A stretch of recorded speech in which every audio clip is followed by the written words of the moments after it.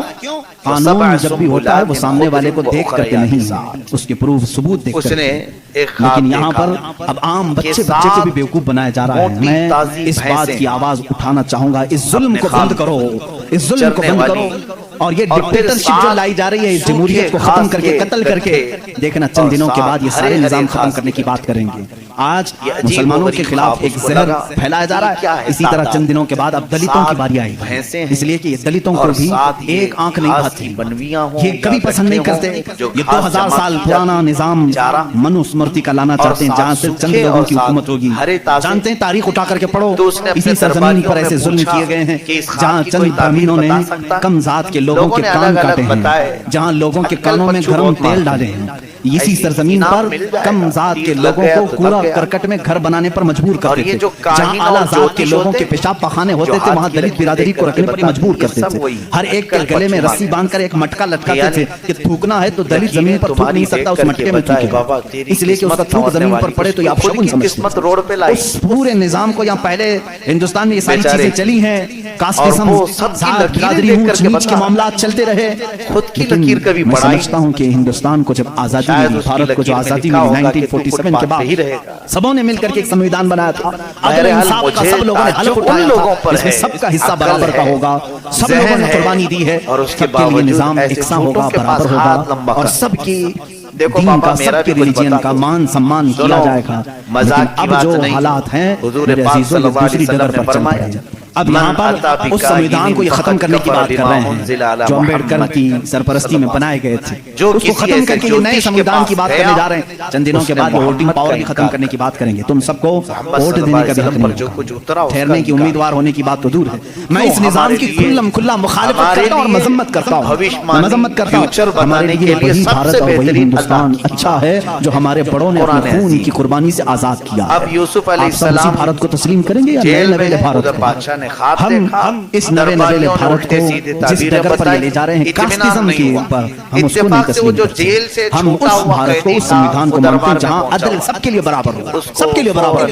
Supreme court کو آزاد رکھا جائے, وہ سب کے ساتھ برابر کا انصاف کر سکے, چاہے وہ تخت پر بیٹھا ہوا آدمی ہو چاہے وہ غریب آدمی ہو, سب کے ساتھ برابر کا عدل کر سکے.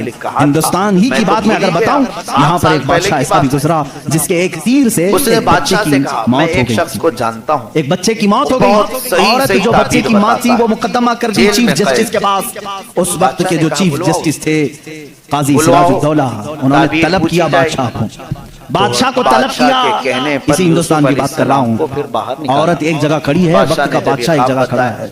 عورت نے کہا میرے بچے کو ان کے تیر سے موت ہو گئی. بادشاہ شکار کے رہا تھا, چوک کے تیر لگے. بادشاہ نے کہا ہاں میرا تیر لگا تو ہے, گواہ بھی ہیں, سپاہی بھی گواہ ہیں, عورت بھی گواہ ہے. دو آپشن ہوتے ہیں موت کے بعد. کسی کا کچھ قتل ہو گیا انجانے میں, چھپ کر اگر قتل ہو گیا, دو آپشن اسلام دیتا ہے. اس عورت کو قاضی نے کہا تیرے پاس دو آپشن, چاہے تو اپنے بچے کی موت پر دیت لے لے, کچھ پیسے لے لے اور اسے معاف کر, یا چاہے تو جان کے بدلے جان لے لے. اس خواب کی تعبیر بادشاہ کی جان بھی لے سکتی ہے. قاضی نے فیصلہ سنا تھا, یہ نہیں کہ بادشاہ کو چھوڑ دینا. دونوں آپشن عورت کے اوپر. عورت نے جب دیکھا کہ عدل کا یہ پیکر اسلامی نظام ہے, بادشاہ کے تیر لگا ہے اور قاضی صحیح صحیح فیصلہ دے رہا ہے, اس عورت نے کہا اگر یہ قاضی آج اس طرح کا صحیح فیصلہ دے رہا ہے تو اس طرح کے بادشاہ کی وجہ سے, بادشاہ ایسا ہوگا اسی لیے قاضی ایسا ہے. اس عورت نے کہا میں اس بادشاہ کی جان بخشتی ہوں, میرے بچے کے لیے جو دیت بنتی ہے وہ بادشاہ مجھے دیتے. بادشاہ نے جتنی دیت بنتی تھی اس سے زیادہ اسے دیا, اور جب یہ معاملہ ختم ہوا بادشاہ قاضی کے پاس آیا. قاضی کے پاس آیا اور اپنا جبہ کھولا, اس میں خنجر نکالا. کہا قاضی, وہ اس وقت کے سپریم کورٹ کا چیف جسٹس تھا قاضی. بادشاہ کیا کہتا جانتے ہو, مجھے جب پتا چلا میرے اوپر مقدمہ ہے اور مجھے معلوم تھا میرے تیر سے ایک بچہ فوت ہوا ہے, میں آج کورٹ میں آ رہا تھا, میں ساتھ ہی خنجر لے کے چلا. قاضی نے پوچھا کیوں لے کے چلے؟ کہا میں یہ دیکھنا چاہتا تھا کہ اگر فیصلہ قرآن و حدیث کے مطابق ہو تو ٹھیک ہے مان لوں, اور ذرا برابر اگر بادشاہ کا خیال کر کے قاضی نے کیا تو اسی خنجر سے قاضی کو قتل کر ساتھ رکھنے لگے. بادشاہ نے یہ کہا, قاضی مسکرایا جب اپنے گدے سے اٹھ گئے اور چادر ہٹائی, نیچے بہت بڑا کوڑا ہے. کہا بادشاہ تمہیں معلوم ہے میں آج پہلی مرتبہ اس کرسی پر آنے کے بعد, اس گدے پہ آنے کے بعد کوڑا نیچے لے کر بیٹھا ہوں. کہا کیوں؟ کہا میں نے اسی وقت طے کر لیا کہ بادشاہ کو کٹہرے میں کھڑا کروں گا اور فیصلہ قرآن و حدیث کے مطابق سناؤں گا. اگر بادشاہ مان لیا تو ٹھیک, ورنہ میں اس کوڑے سے اسے منواؤں گا. وزیر اعظم یہ نظام اسلام تھا. یہ عدل کے تقاضے تھے. تو عمر ابن خطاب کے دور کے بھی سنہرے واقعات اسلام نے ہمیں ہر جگہ سکھائے. اے میرے عزیز بھائیوں، اپنے گھر میں بھی عدل کرنا سیکھو. جہاں تمہیں اللہ نے جتنا اختیار دیا عدل کے ساتھ پیش آؤ. اپنے مزدوروں کے ساتھ عدل کرو، اپنی بیویوں کے ساتھ عدل کرو، اپنے بچوں کے ساتھ عدل کرو. یاد رکھو قیامت کے دن تم سے سب چیزوں کا سوال ہوگا. اگر تمہارے 4 بچے ہیں، چاروں میں سے اگر کسی کے ساتھ اونچ نیچ کیا تو سارے تمہارے اعمال اکارت ہو جائیں گے، غارت ہو جائیں گے. ایک بچے کے ساتھ تم ناانصافی نہیں کر سکتے، سارے کے ساتھ برابر کا سلوک کرو. اگر کسی کی 2 بیویاں ہیں تو فرمایا گیا عدل کا تقاضا پورا کرو. ماں باپ اگر دونوں ہیں تو دونوں کے ساتھ عدل کا تقاضا پورا کرو. یہ نہیں کہ ماں کی طرف جھکا ہو گیا باپ کو گالیاں دیتا ہے، یا باپ کی طرف ہو گیا ماں کو کوستا ہے. نہ، سب کے ساتھ عدل اسلام سکھاتا ہے. تم اگر کسی کمپنی کے مالک ہو، فیکٹری کے مالک ہو، مزدوروں کے ساتھ عدل کرو، اس لیے کہ قیامت کے دن اس سے بھی تمہارا سوال ہوگا. عدل اسلام سکھاتا ہے. عمر ابن خطاب رضی اللہ تعالیٰ عنہ کی زندگی پاک سے ہمیں ملے ہیں. میرے عزیزو، مجھے وقت تاخیر سے یہاں تک پہنچ چکا ہے اور میں سمیٹوں گا تو میں سمجھتا ہوں عثمان ابن عفان اور حیدر کرار رضی اللہ تعالیٰ عنہ کی ذات کے ساتھ ناانصافی ہو جائے گی. اور میں قطعاً یہ نہیں چاہتا کہ ان بزرگ ہستیوں کے ساتھ جہاں ایک ذوالنورین ہے تو دوسرا حیدر کرار ہے، جن کی ذات دو جملوں میں کمپلیٹ نہیں ہو سکتی، دو باتوں میں مکمل نہیں ہو سکتی. اس لیے تھوڑی سی قربانی کے ساتھ کل کی ایک اور رات ہم انشاءاللہ ان خلفاء کی زندگی پر گفتگو کریں گے. اس لیے کہ میرا معمول تو یہ تھا کل کا دن میں نے پورے اہل بیت کے لیے وقف کرنا تھا، لیکن خلفاء راشدین کی بات کے بعد انشاءاللہ العزیز اہل بیت اطہار کی بھی زندگی ہم ذکر کریں گے. ان 2 ہستیوں کی میں نے مختصر جھلکیاں آپ کے سامنے رکھی. خلاصہ کلام، زندگی میں 2 باتیں آج لے کر کے جاؤ. ایک صدیق کی صداقت، دوسرے عمر کی عدالت. اگر یہ زندگی میں آ گئی تو سمجھ لو اقبال نے کیا کہا ہے جانتے ہیں؟ شاعر مشرق کہتے ہیں سبق پڑھ پھر صداقت کا، عدالت کا، سخاوت کا. سبق پڑھ پھر صداقت کا، عدالت کا، سخاوت کا. لیا جائے گا کام تجھ سے دنیا کی امامت کا، لیا جائے گا کام تجھ سے دنیا کی امامت کا. مطلب یہ ہے جس کے اندر 3 چیزیں آ گئی، صدیق کی صداقت آ گئی، عمر کی عدالت آ گئی، عثمان کی سخاوت آ گئی، تو پھر کوئی اسے فکر کی ضرورت نہیں. اب قوم اس سے امامت کا ہی کام لیا کرے گی، اس لیے کہ وہ ہر ایک کا امام بننے کے قابل ہوگا جس کے اندر یہ 3 چیزیں آ گئی، صداقت، عدالت اور سخاوت. آج ان 3 چیزوں کے اوپر محنت کرو میرے عزیزو. صداقت کا تقاضا یہ ہے حق بولو، حق پر قائم رہو. حق بولنے کے لیے کسی سے خوف نہ کھاؤ. جب تک زبان چل رہی ہے بولو. میں تو یہی سمجھتا ہوں، میرا مذہب، میرا مسلک یہی ہے. میں حسینی ہوں، حق گو ہوں. میں حسینی ہوں، وفادار ہوں. میں حسینی ہوں، شجاعت کا علمبردار ہوں. یہ ہمارے نعرے ہونے چاہیے. میں حسینی ہوں، یزید کے ہاتھ میں ہاتھ دینے والا نہیں. میں حسینی ہوں، حکومت کے دباؤ میں آنے والا نہیں. میں حسینی ہوں، ظلم کا ساتھ دینے والا نہیں. میں حسینی ہوں، مظلوموں کے ساتھ رہنے والا ہوں. اسی طرح آپ سب یہ بھی نعرہ لگائیں گے میں صدیق کی صداقت کا علمبردار ہوں. بات 50,000 کے مجمع میں بھی وہی کروں گا اور 5 لوگوں کے مجمع میں بھی وہی کروں گا. اگر 5 مسلمان ہیں تب بھی میں کہوں گا اللہ سب سے بڑا ہے. تخت پر مجھے بٹھایا جائے تب بھی کہوں گا اللہ سب سے بڑا ہے. یہ صدیق کا مزاج ہمیں دیتا ہے. صدیق کی ذات سے جو مزاج ہمیں ملتا ہے وہ یہ ہے اگر تم تخت پر بیٹھو تب بھی یہ کہو اللہ سب سے بڑا ہے، اور اگر تم اپنے گھر میں ہو تب بھی کہو اللہ سب سے بڑا ہے. اور عمر کا مزاج کیا کہتا ہے جانتے ہو؟ ایک بار آپ کو لوگوں نے امیر المومنین کا نعرہ لگایا جب بیت المقدس فتح ہوا تھا. رو پڑے، سارے لوگوں کو جمع کیا، ایک اونچے ٹیلے پر کھڑے ہو گئے، خطبہ دیا، رونے لگے. اے مسلمانوں، آج تم نے مجھے امیر المومنین کہہ کے پکارا ہے، امیر المومنین کہہ رہے ہو. سنو میں اپنی حیثیت بتاتا ہوں، میری ذات کیا ہے. میں خطاب کا وہی بیٹا عمر ہوں. آپ کے باپ کا نام کیا تھا؟ یوسف علیہ السلام. حضرت عمر کہتے ہیں میں خطاب کا وہی بیٹا عمر ہوں جس سے بچپن میں 2 بکریاں بھی نہیں سنبھالی جاتی تھی. میرے باپ مجھ کو 2 بکریاں دے کر بھیجتے تھے، میں انہیں سنبھالنے کے لیے جاتا، کبھی ایک ادھر بھاگتی کبھی وہ ادھر بھاگتی. میرے باپ بڑے سخت تھے، مجھے گھونسے مارتے تھے، مجھے تھپڑ مارتے تھے. میں بارہا میرے باپ کی مار کھایا ہوں، مجھ سے 2 بکریاں نہیں سنبھالی جاتی تھی. اور آج حالت یہ ہے 25 لاکھ مربع میل پر تنہا عمر فاروق کی زماں میں حکومت ہے. مجال ہے ملک شام میں کوئی آواز اٹھا سکے، مجال ہے کوئی یمن میں آواز اٹھا سکے، مجال ہے کوئی مصر میں آواز اٹھا سکے، مجال ہے کوئی عراق میں آواز اٹھا سکے. کسی کی آواز نہیں اٹھتی. ایک وقت اس زمانے کی 7 کنٹریوں کو تنہا مدینے میں بیٹھ کر کے وہ دیکھ رہے تھے. نہاوند میں جنگ ہو رہی ہے، نہاوند میں جنگ ہو رہی ہے. ایک صحابی ساریہ ان کو عمر فاروق مسجد نبوی میں خطابت کے درمیان پکار کر کہتے یا ساریہ الی الجبل، یا ساریہ الی الجبل، یا ساریہ الی الجبل. مدینے میں حضرت عمر فاروق جمعہ کا خطبہ دے رہے ہیں اور پکار رہے ہیں ساریہ پہاڑ کی طرف جاؤ، پہاڑ کی طرف جاؤ، پہاڑ کی طرف جاؤ. مسجد میں بیٹھے ہوئے کسی کو کچھ سمجھ میں نہیں آیا. 1 مہینے کے بعد وہ لشکر نہاوند سے آیا، پوچھا پوچھا گیا کیا ہوا تمہارے ساتھ؟ حضرت ساریہ اس جنگ کے سپہ سالار کے کہتے ہیں قریب تھا کہ ہم شکست کھا جاتے، ہم لٹ جاتے، جمعہ کا وقت تھا، عین دوپہر کے وقت پہاڑوں کے اوپر سے ہمیں آواز آنے لگی، اے ساریہ پہاڑ کی طرف آ جاؤ، پہاڑ کی طرف آ جاؤ، پہاڑ کی طرف آؤ۔